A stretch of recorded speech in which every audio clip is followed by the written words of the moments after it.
So guys, we have another Bitaxe that has arrived. So remember, this one was from our previous video with BitcoinMerch.com. So they've sent over the new Bitaxe Gamma that we're going to plug in. Hopefully we get a massive terahash on this increased. And we also have our other one, which is our, I believe that this is Supra, which we'll plug in as well. We'll get them all set up, plugged in, and then we'll take it over to the dashboard. If you've seen the previous video, you can kind of see what you get with BitcoinMerch.com. You can see you get the power cable here, so I'll just put that to one side. You get a bunch of things, one of these wireless fans, so we can take that out. And it's basically just a USB fan that you can plug in and you can move around. And then we have a bunch of stickers and stuff like that, and a Bitcoin coin. So they sent different stickers today. Let me just unravel this now. So as you can see, we have stickers here. We have this Bitcoin, this like kind of Nyan Cat Bitcoin sticker, this, I don't know what that is, what creature that is, and then two Bitcoin merch stickers and a Bitcoin coin. So it's always pretty cool to have one of these around. And we have 3 of them so far, and then we have the Bitaxe in here. So let's unravel that as well. So this is the new Bitaxe Gamma. I believe that this goes up to 1.2 terahash or around that figure, but we'll see when we actually plug it in. But just to give you a comparison, I believe that this one does around 425 gigahash and this does 1.2 terahash. So pretty much I'd say 1.34 times what this can do. And then this one is the Supra, which can do maybe 800 gigahash, but you can push it up to 1 terahash with high overclocks. One thing that I've noticed on here, just this difference, is that this LCD screen is a lot higher than the one that you see on the new ones. So there's not much give or not much room between the LCD screen and the actual Bitaxe. And I believe that this one is exactly the same in terms of power and wattage. So you can use your old power supplies if you have one. And think about upgrading. Obviously you can go over to BitcoinMerch.com, says it right there. And this one actually says assembled in the US of A. So that's probably where they got it from. Now the Gamma GitHub has been out for a while, so I'm assuming that a lot of people have actually made these or at least produced them. But this is kind of like the first batch of them coming out. You can see not actually much difference when you compare the two. All it is, I believe, is the chip and a little bit of moving around of the components. As you can see here, this has moved over to this side here. And I believe that the heatsink is different because they look different colors, at least to the eye that I can see it at. LCD screen, and then I don't think anything else has moved particularly. You have this here which has been taken off. I don't know what this was for. And then obviously the fan power is still in there. Same fans it looks to be. But let's get this plugged in and see if we can run it up quickly. So we have it plugged in there. Obviously the fans are going there. It just says connecting. So I believe that this is going to show up on our computer as well, and we can actually enter it in right now.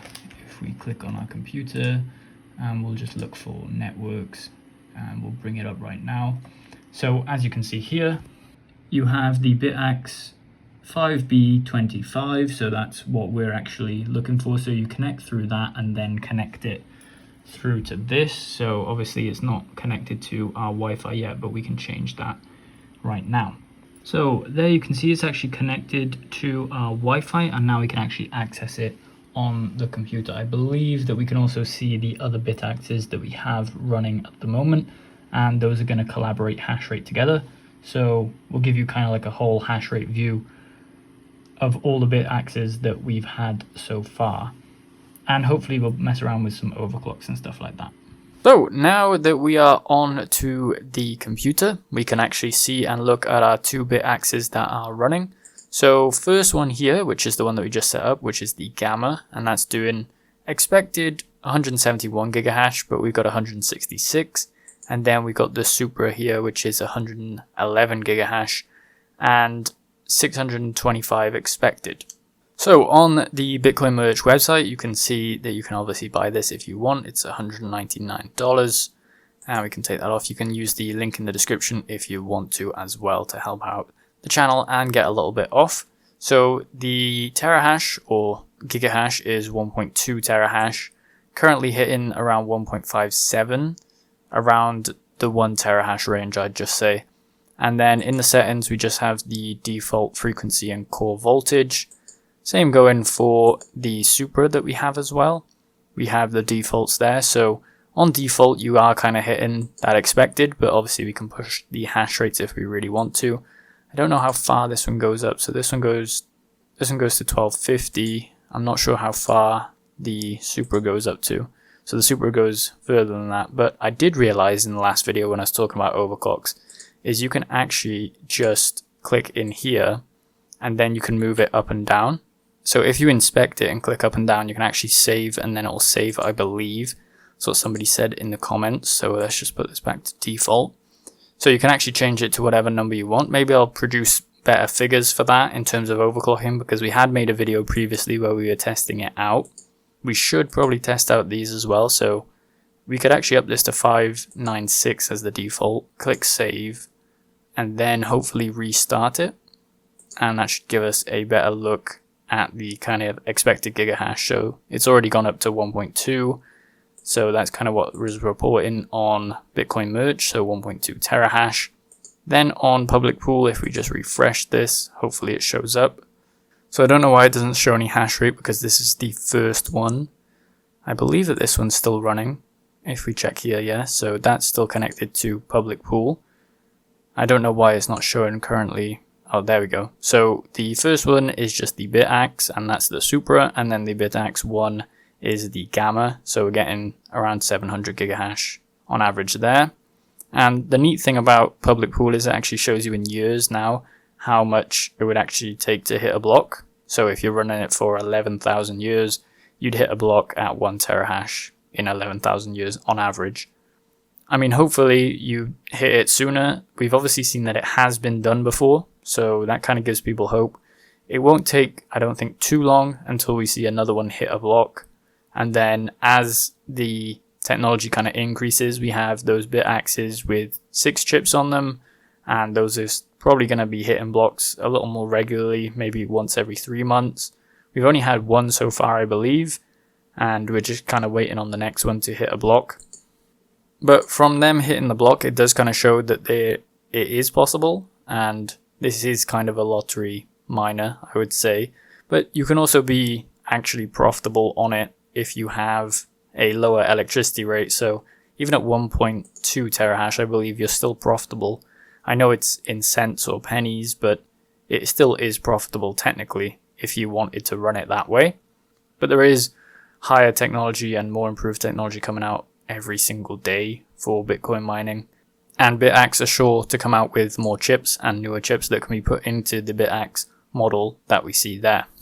So we can see on public pool here, if we just refresh it as well, it might actually show up on the Supra side. So 700 gigahash here for the Supra. I know it's dipping in and out. Obviously on the chart, we can't really have a steady hash rate. I don't think the Bitaxes are as steady, as an ASIC miner right now, because they do dip in and out of hash rates. This one seems to be hitting about 1.1 terahash instead of the expected 1.2. And this is obviously on average, it gets up to 1.8 terahash. I don't know if that's actually recorded 1.8 on the pool. But when we look on the pool, hopefully when we refresh, so we have the Gamma here that's doing 786. So this is upped quite a bit. So we were at 11,000 years, and now we're looking at around 8,000 years to actually hit a block. If we let this run for around 2-3 hours, we'd probably get it up to maybe, I want to say it'd be 1.2 plus the, maybe 700 gigahash. So we're looking at around 1.9 terahash overall. We could probably up it to get 2 terahash out of both of the Bitaxes that we have running right now. The smaller one, which is the original one, only does around 400 gigahash. So I didn't really want to put that on either, just because it's such small terahash that these two kind of outperform them by quite a lot. This is a massive jump as well, I believe, for the Gamma. So this was the previous version, which is the Supra. I believe that's the previous version.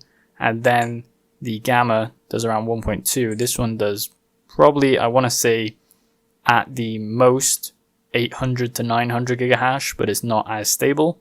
This one, you could probably push it up to 1.5, 1.6, and it's still going to be relatively stable. But it looks to be doing 1.2 around that range. The efficiency, as you can see there, is 17.17 joules per terahash. I believe this one's in watts, but it's the same figure. So this one's technically more efficient than what we see here. But that's probably because we haven't dialed in the overclocks. This is also a updated version of the Axe OS, I believe. This one is a previous version of the Axe OS, so I haven't actually gone in and updated that for the Bitaxe Supra. But when we're looking at the Gamma, we can also bring up the Swarm here. So this is a neat thing to actually monitor all your Bitaxes. So you have the hash rate, the uptime. It's kind of like what we see on the pool. The power that you're drawing. So the Bitaxe Gamma is drawing a lot of power and the temperature is very high. And then the Supra is drawing slightly less. So this is kind of a little bit too much than I'd like. So I'm going to probably downclock the overclocks on the power to make sure that we don't kind of exceed the power limit. And you can see in the pool here, 1.1 terahash, kind of updated, 751 overall. And we're still at around 8,143 years. So as I said, big shout out to Bitcoin Merch. I'll leave a link in the description if you want to go get one of these. They are very, very good, and they're basically, I'd say, double the hash rate of the previous version. Hopefully you guys liked the video. If you did, please leave a like and subscribe to the channel so we can do more of this Bitaxe content in collaboration with Bitcoin Merch. Let me know if you're going to be getting one of these in the comments as well.